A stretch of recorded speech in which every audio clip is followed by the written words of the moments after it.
badiay aroy ko dung di nugsijay phong ba sung amde inagda chang ba phao kiri banido ay na khang dok pa yeng thok pa na ta to ay na uhaw ba khang haw ba dung di nugsi nang ginataw do.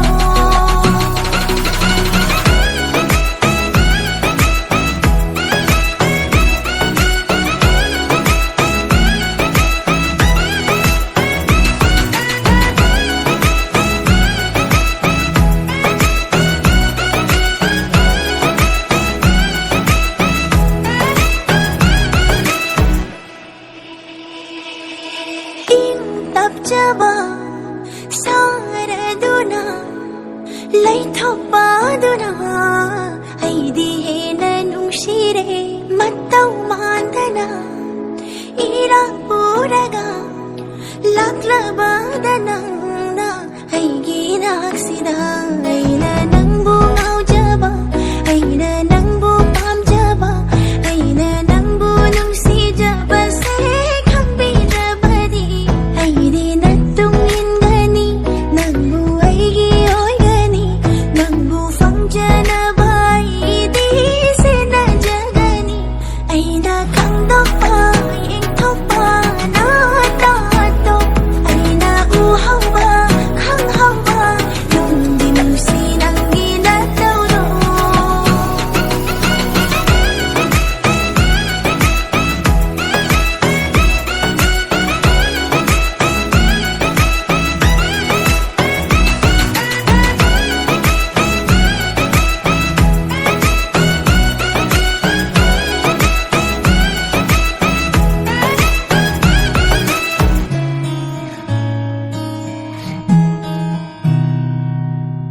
Sumatang dana pumuntanod pa